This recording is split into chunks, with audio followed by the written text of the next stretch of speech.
Welcome to Conversations on the Coast, San Francisco's premier author interview program. And we have a guest here today that I don't know how to address, whether I should say Sir Salman Rushdie, or can I just say Salman Rushdie? Oh, please, just okay. Keep it short.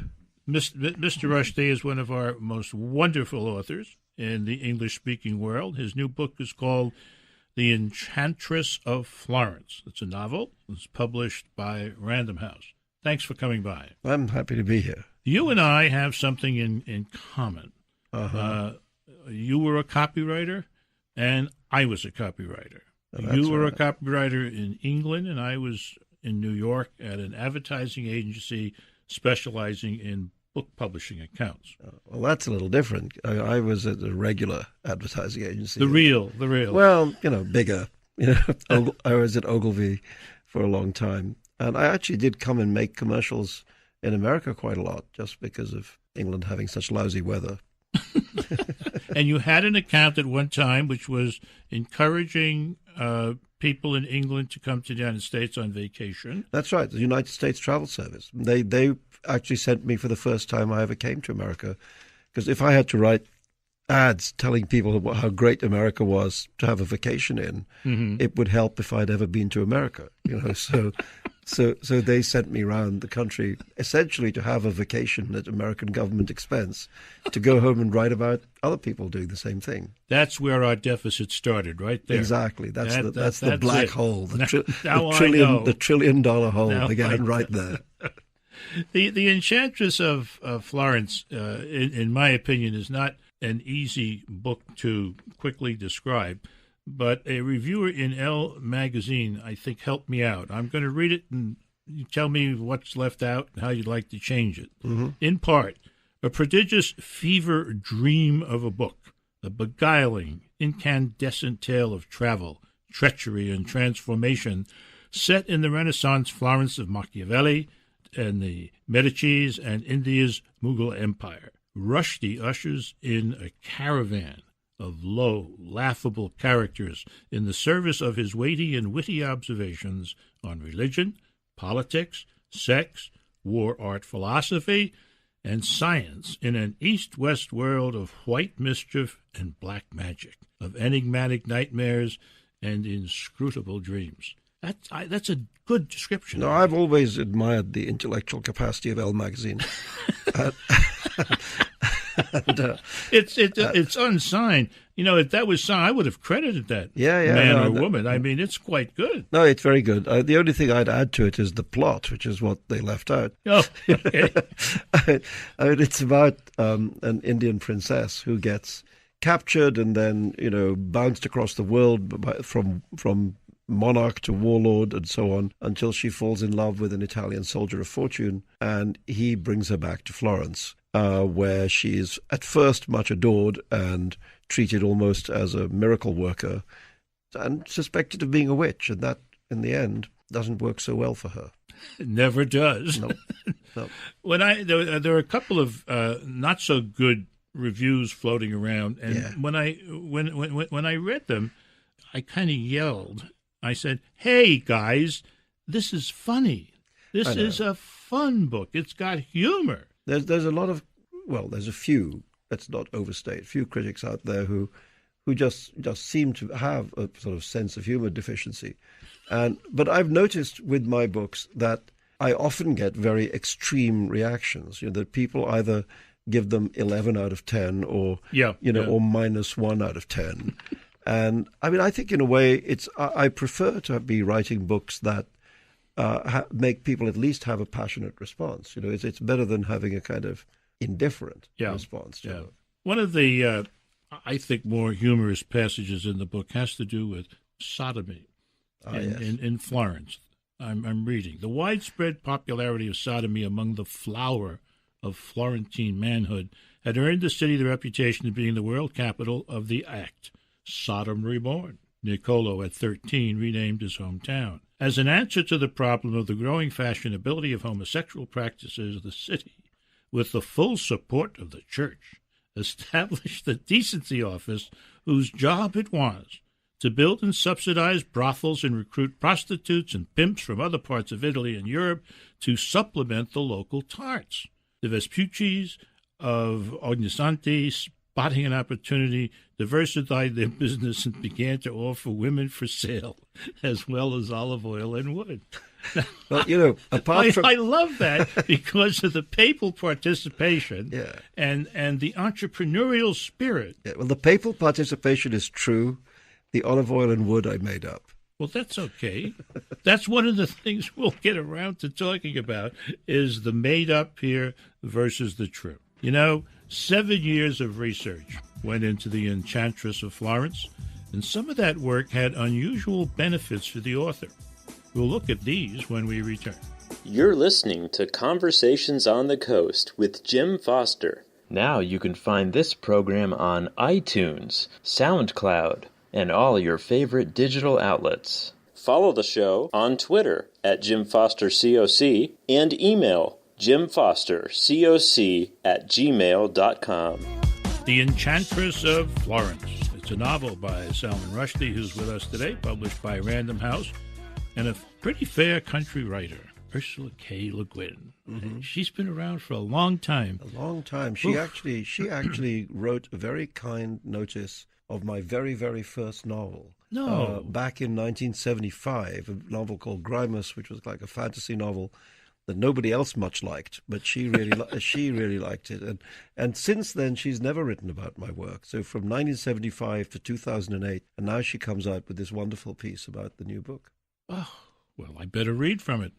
This brilliant, fascinating, generous novel swarms with gorgeous young women, both historical and imagined, beautiful queens and irresistible enchantresses, a sumptuous, impetuous mixture of history with fable. But in the end, of course, it is the hand of the master artist, past all explanation, that gives this book its glamour and power, its humor and shock, its verve, its glory. It is a wonderful tale, full of follies and enchantments. East meets west with a clash of cymbals and a burst of fireworks. We English speakers have our own Ariosto now, our Tasso, stolen out of India. Aren't we the lucky ones? Yeah, that's what we call a good review. Yeah. That's a fair country review. Yeah, I mean, actually, the two reviews it's had that I'm proudest of are both by remarkable American women novelists. So in that one by Ursula Le Guin and another by Joyce Carol Oates in the New York Review of Books. And I thought, that I haven't seen. If it's good enough for those ladies, it's good enough for me. Those are tough ladies to please. One of the points that she brings up is an important one. This sumptuous mixture she talks about. This sumptuous mixture. Is this something the reader should be concerned about?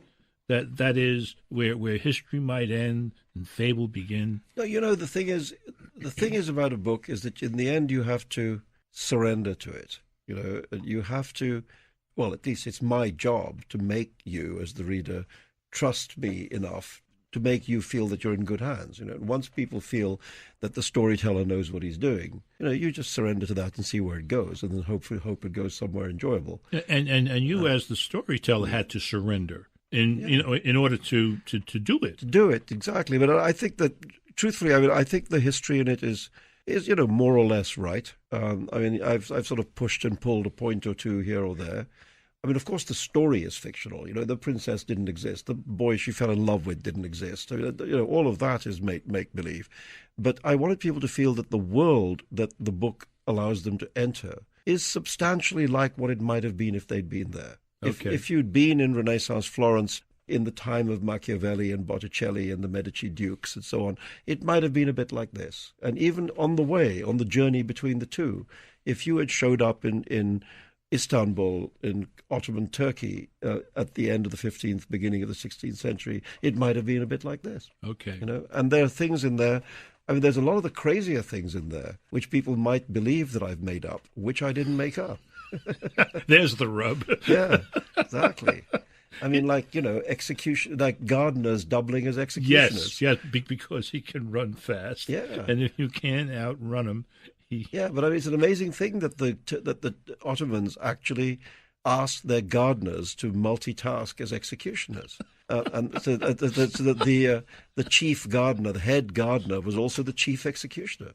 I mean, you can't make that stuff up. It's an awful price to pay for a good crop of broccoli. Isn't it? Yeah, or a few tulips. Yeah, you've spoken elsewhere about something which I wrote down, and I may have this wrong. The bonus benefits of research, stuff like a chance to set the record straight on Machiavelli. Yeah, well, I mean, ever since I was I studied history at university, and one of the things I felt when I was reading about this period was that we've really got the wrong end of the stick about Machiavelli, and to put it bluntly, Machiavelli was not Machiavellian. Here's this man whose name has come to stand for deviousness and cynicism and, ruthless power politics, when actually he was simply writing down what he saw. And this was a man, after all, who didn't really believe in tyrants or despots. He wasn't a fan of princes. Indeed, the time when he had government office in Florence was in the period when the Medicis had been expelled. And when they came back and regained power, they didn't like him either. They tortured him. They tried to kill him. Eventually, they sent him into exile. This was a man with no reason to love, despotic princes. And the book he wrote arose out of what he saw around him. He was living in this time of Medicis and Borgias, and even the papacy was controlled by these great families, so the papacy was very, in a way, secularized. Yeah, more of the same, actually. Yeah, more of the same. And so he wrote down this extraordinary book about the real nature of power, and he wrote it down unvarnished, without any window dressing, about how it was what he observed, that it was more efficient to be cruel than to be kind, etc. Yeah. Then he gets blamed for it. So he was not writing down what he did. No, but what he observed exactly. others doing. So it's a classic piece of shooting the messenger.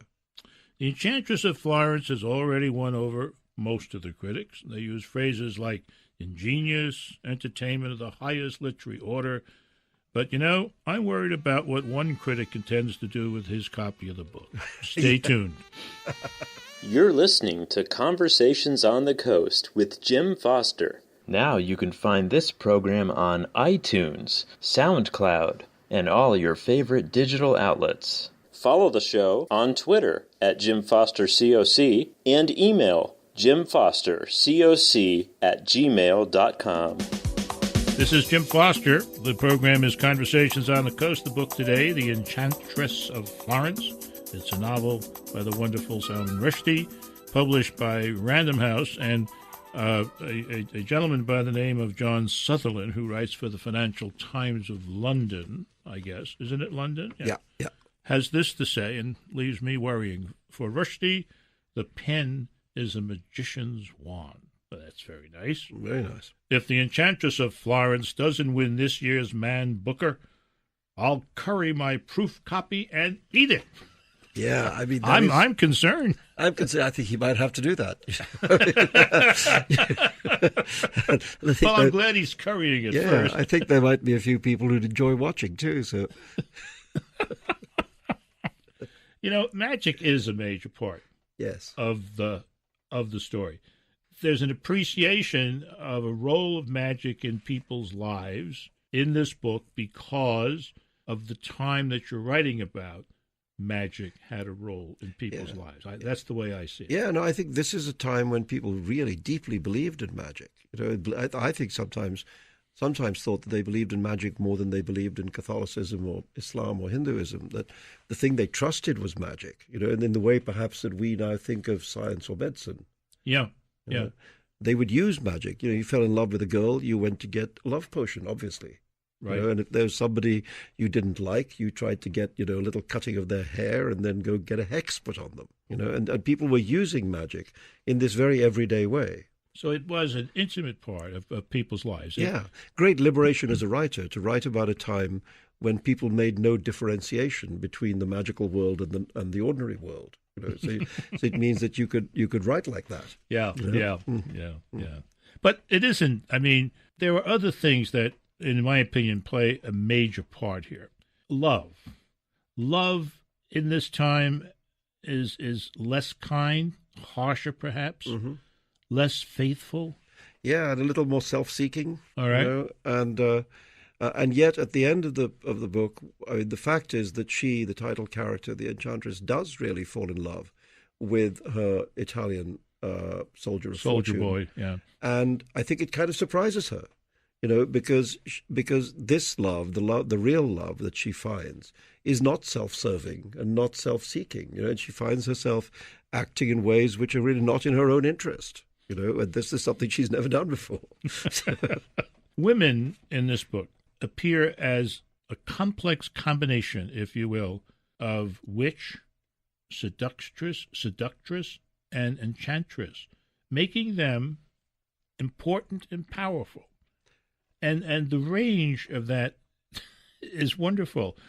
Important and powerful, a tart called Skeleton, Mm-hmm. and the main character. Yeah, important and powerful, but also vulnerable because of the same thing. Because the thing about being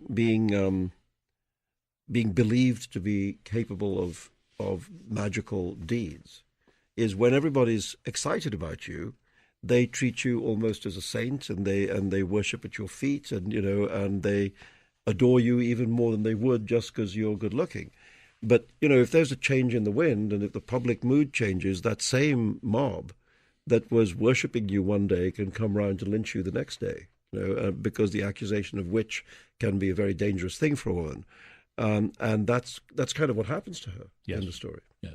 But there is a moment when she's kind of arrived in town. And they're all loving her. And she's walking up the road. And at this point, the Enchantress and her slave threw back their hoods, and Admiral Doria was suddenly reduced to blushing stammers. He retreated from the advancing group in search of his breeches, or breeches, I should say, but the women appeared to pay his nakedness no attention at all, which was, if anything, more demeaning still. "A boy you left for dead has returned to claim his dues," said Caracos. She spoke perfect Italian. Doria could hear that, though plainly this was no Italian girl. This was a visitor for whom a man could lay down his life. Yeah. That's meeting the seductress and being seduced. Well, this happens sometimes. This is the good part of the power of beautiful women, that they can reduce powerful men to blushing stammers. But it's dangerous too, as I say. It can, because it fades, and it can earn people dislike. It can make people dislike you as well as like you. There's something else that this book is about. It's about truth and the searching for it. Macchia says this. He believed in this hidden truth the way other men believed in God or love, believed that truth was in fact always hidden, that the apparent, the overt, was invariably a kind of lie. Because he was a man fond of precision, he wanted to capture the hidden truth precisely, to see it clearly and set it down. Yeah, he's slightly paranoid, but it is true. But it is true that searching for the hidden truth is one of the purposes of art. And of course, whatever you're doing and however fanciful your tale, you're trying to get at that. I'm kind of still breathless from reading this book. I don't quite know what to say, except I would suggest that each of you out there go out and buy 2 copies. Then you can each read it and discuss it and have a good time. The book is The Enchantress of Florence. The author is Salman Rushdie. And this has been Conversations on the Coast, and I'm Jim Foster. Now you can find this program on iTunes, SoundCloud, and all your favorite digital outlets. Follow the show on Twitter at Jim Foster COC and email jimfostercoc@gmail.com.